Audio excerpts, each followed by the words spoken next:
Assalamualaikum warahmatullahi wabarakatuh. Perkenalkan, nama saya Estina Bella Putri dari kelas PTKC Angkatan 2020 di Universitas Negeri Makassar. Kali ini saya akan membahas mengenai mata kuliah pengantar ilmu komputer dengan materi software komputer dengan dosen pengampu Dr. Mustar Lamada SPD MT. Software komputer memiliki 8 pokok pembahasan, yaitu yang pertama, mengembangkan peran perangkat lunak, kedua, perspektif industri, ketiga, abad pabrik perangkat lunak, keempat, daya saing perangkat lunak, kelima, perangkat lunak, 6, karakteristik perangkat lunak, 7, komponen perangkat lunak, dan 8, aplikasi perangkat lunak. Yang pertama, mengembangkan peran perangkat lunak. Saat ini perangkat lunak memiliki dua peran. Di satu sisi berfungsi sebagai sebuah produk dan di sisi lain sebagai kendaraan yang mengantarkan sebuah produk. Sebagai produk, perangkat lunak mengantarkan potensi penghitungan yang dibangun oleh perangkat lunak komputer. Pada tahun awal, pertama orientasi batch, kedua distribusi terbatas. Pada era kedua, yang pertama multi-user, kedua real-time. Era ketiga, yang pertama sistem terdistribusi. Era keempat, yang pertama sistem desktop bertenaga kuat. Pada tahun awal, yang ketiga perangkat lunak kustomis. Pada era kedua, yang ketiga database, keempat perangkat lunak produk. Pada era ketiga, yang kedua embedded intelligency. Yang ketiga, perangkat keras biaya rendah. Pada era keempat, yang kedua, teknologi berorientasi objek. Yang ketiga, sistem pakar. Yang keempat, jaringan syaraf tiruan. Yang kelima, komputasi paralel. Yang keenam, komputer jaringan. Pada era pertama, 1950 sampai 1960. Pada era kedua, 1970. Pada era ketiga, 1980 sampai 1990. Pada era keempat, 2000. Masalah yang berhubungan dengan perangkat lunak masih muncul, dan intensitas masalah-masalah tersebut terus bertambah. Yang pertama, kemampuan perangkat keras terus berlanjut melampaui kemampuan kita untuk membangun perangkat lunak yang sesuai dengan perangkat keras yang ada. Kedua, kemampuan kita untuk membangun program baru tidak dapat memenuhi kebutuhan akan program baru. Juga tidak dapat membangun program yang cukup cepat untuk memenuhi kebutuhan bisnis dan pasar. Ketiga, pemakaian komputer yang tersebar luas membuat masyarakat semakin tergantung pada operasi perangkat lunak yang reliabel. Kerusakan ekonomis yang besar dan potensi penderitaan manusia dapat muncul bila terjadi kegagalan perangkat lunak. Keempat, kita berjuang untuk membangun perangkat lunak komputer dengan reliabilitas dan kualitas yang sangat tinggi. Kelima, kemampuan kita untuk mendukung program yang ada terhambat oleh buruknya desain serta sumber daya yang tidak memadai. Kedua, perspektif industri. Pada masa-masa awal, pemrograman masih dilihat sebagai bentuk kesenian. Hanya sedikit saja metode yang ada dan lebih sedikit lagi orang yang memahaminya.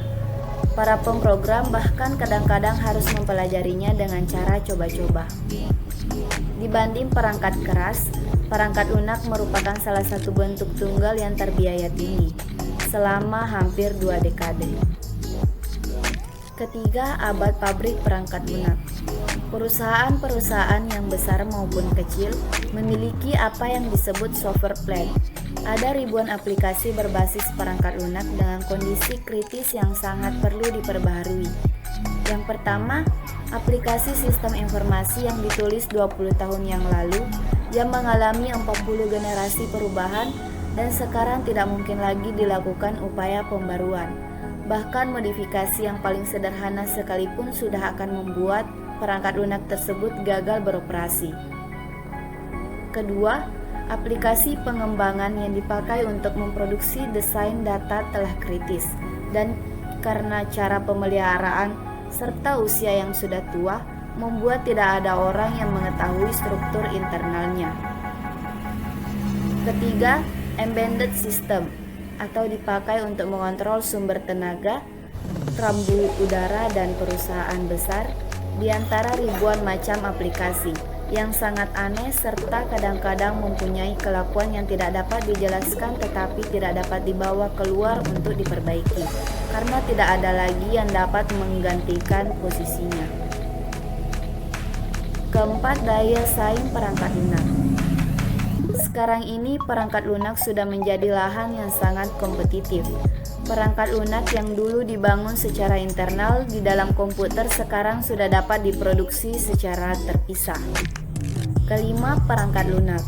Perangkat lunak di dalam sebuah buku teks mungkin mengambil bentuk, yaitu perangkat lunak yang pertama, perintah atau program komputer yang bila dieksekusi memberikan fungsi dan unjuk kerja seperti yang diinginkan. Kedua, struktur data yang memungkinkan program memanipulasi informasi secara proporsional. Ketiga, dokumen yang menggambarkan operasi dan kegunaan program. Keenam, karakteristik perangkat lunak. Perangkat lunak memiliki ciri yang berbeda dari perangkat keras. Yang pertama, perangkat lunak dibangun dan dikembangkan, tidak dibuat dalam bentuk yang klasik atau pabrikasi. Kedua, perangkat lunak tidak pernah usang. Perangkat lunak tidak rentan terhadap pengaruh lingkungan yang merusak yang menyebabkan perangkat keras menjadi usang. Ketiga, sebagian besar perangkat lunak dibuat secara custom build serta tidak dapat dirakit dari komponen yang sudah ada. Ketujuh, komponen perangkat lunak. Reusability merupakan suatu ciri penting dari komponen perangkat lunak kualitas tinggi. Bila program tidak dirancang dengan baik dan hanya memiliki sedikit dokumentasi, maka bahasa tingkat mesin akan menjadi sebuah mimpi buruk. Bahasa tingkat menengah memungkinkan pengembang perangkat lunak serta program tidak tergantung pada mesin. Bahasa assembly atau tingkat mesin, bahasa pemrograman tingkat menengah, sering disebut 3 generasi bahasa komputer yang pertama. Dengan bahasa-bahasa tersebut, pemrogram harus melihat dengan baik kekhususan struktur informasi maupun kontrol pemrograman itu sendiri. Demikianlah bahasa di dalam 3 generasi yang pertama dimasukkan ke dalam jenis bahasa prosedural. Bahasa generasi keempat juga disebut bahasa non-prosedural menggerakkan pengembang perangkat lunak untuk mengkhususkan pada detail prosedural. 8. Aplikasi perangkat lunak. Perangkat lunak dapat diaplikasikan ke berbagai situasi di mana serangkaian langkah prosedural atau seperti algoritma telah didefinisikan. Menentukan kategori umum untuk aplikasi perangkat lunak. Ketika kompleksitas perangkat lunak mulai muncul, maka penggolongan yang rata menjadi hilang. Area perangkat lunak berikut menunjukkan luasnya aplikasi potensial. Pertama, perangkat lunak sistem. Kedua, perangkat lunak real time. Ketiga, perangkat lunak bisnis. Keempat, perangkat lunak teknik dan ilmu pengetahuan. Kelima, embedded software. Keenam, perangkat lunak komputer personal. Ketujuh, perangkat lunak kecerdasan buatan. 8. Perangkat lunak sistem atau sistem operasi. Keempat, perangkat lunak teknik dan ilmu pengetahuan. Kelima, embedded software. Keenam, perangkat lunak komputer personal. Ketujuh, perangkat lunak kecerdasan buatan. Kedelapan, perangkat lunak sistem atau sistem operasi. Sistem operasi dalam bahasa Inggrisnya disebut operation system atau biasa disingkat dengan OS. Yang pertama, sistem operasi adalah kumpulan program yang bertindak sebagai perantara atau penjalin atau penghubung antara pemakai perangkat lunak dengan perangkat keras komputer sehingga sistem komputer mudah dipakai. Perangkat lunak komputer dapat digunakan secara efisien.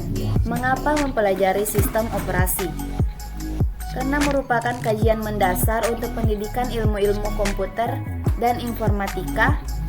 Kedua, rekayasawan dan ilmuwan komputer atau informatika mutlak memahami sistem operasi karena sistem operasi ibarat roh bagi manusia. B. Komponen-komponen sistem komputer. Yang pertama, hardware, yaitu CPU, memori, perangkat lunak, I/O. Kedua, sistem operasi, mengontrol dan mengelola penggunaan sumber daya komputer. Ketiga, program aplikasi, compiler, database system, business program, games, dan lain-lain. Keempat, user, manusia, mesin, dan komputer. C. Sistem operasi. Yang pertama dapat memerintah hardware, menangani alokasi sumber daya, dan melindungi aplikasi dari koneksi langsung ke hardware. Kedua, kernel adalah jantungnya sistem operasi, bagian yang harus selalu beroperasi agar sistem operasi selalu hidup. Ketiga, tujuan dan tugas sistem operasi yaitu mengelola seluruh sumber daya yang terdapat pada sistem komputer.